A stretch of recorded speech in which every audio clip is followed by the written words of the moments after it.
Hello, what's up mga idol? At good morning nga pala sa lahat ng mga idol ko dyan. At ngayon nga pala mga idol, ay panibagong umaga na naman. At panibagong hamon na naman sa buhay. At kunting inat laang at mamaya-maya din mga idol ay nagtayo na rin ako. Sa puntong to mga idol, hirap talaga ako magtayo. Ganyan talaga mga idol kung wala kang katabing bebe. Aw, agoy! Kunting exercise lang mga idol para sa pagtayo natin hindi mabigla ang ating katawang lupa. Suot ko na nga ang mahiwaga kong kanilas. Hindi naman ganun kamahal yan mga idol.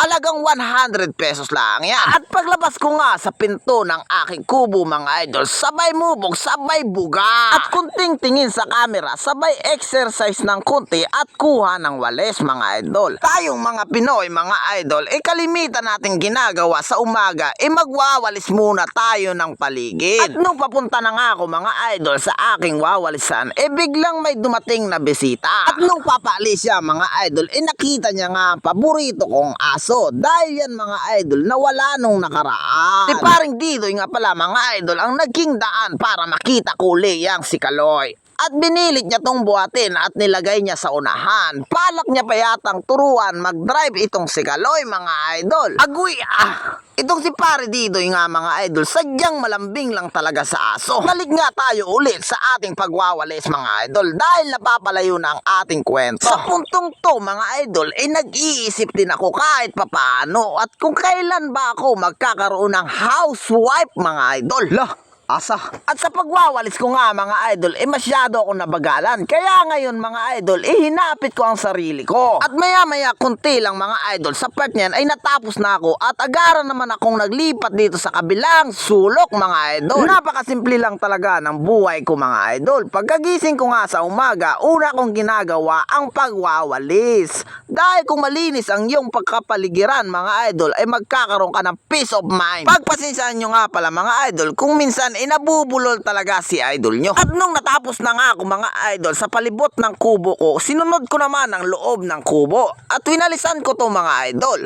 At itong kubo ko nga pala mga idol ay napakasimple lang niya. Hindi ko na nga pala yan diningdingan mga idol para hindi naman ganun kainit sa kubo. Sa puntong to mga idol, itinatawag ko na nga ang aking mga manok.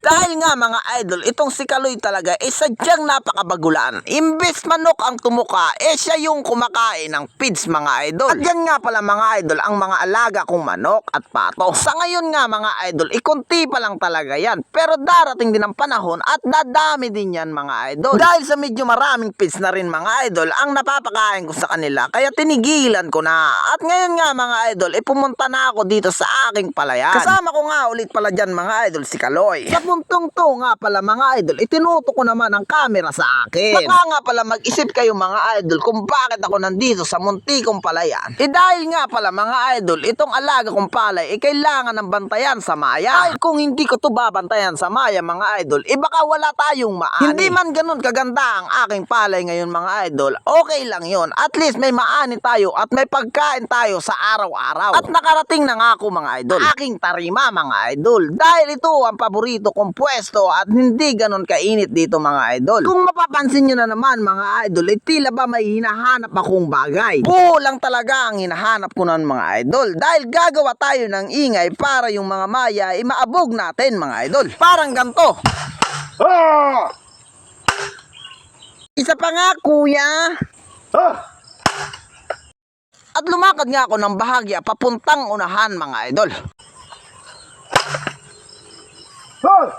Dahil sa napansin kong umalis na nga mga idol ang maya, ako naman agara naman akong pumunta sa aking tarima. At wait, hindi pa ako uuwi niyan mga idol. Kinuha ko lang si Kaloy mga idol dahil sa natatakot siya sa ingay na ginagawa ko.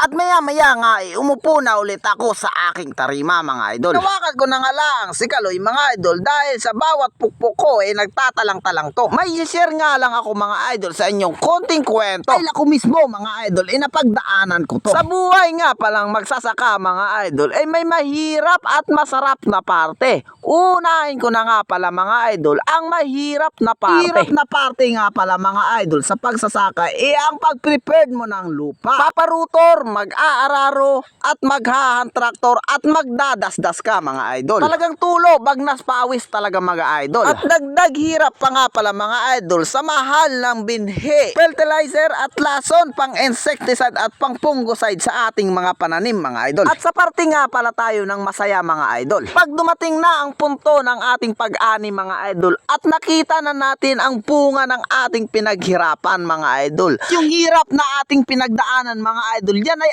ating makakalimutan dahil dumating na tayo sa punto ng ating pag-ani mga idol. Ganyan lang talaga ang buhay mga idol at patuloy tayong lalaban. Hanggang dito na lang po ang aking munting kwento. Thank you for watching. At wait, don't forget like and share our YouTube channel.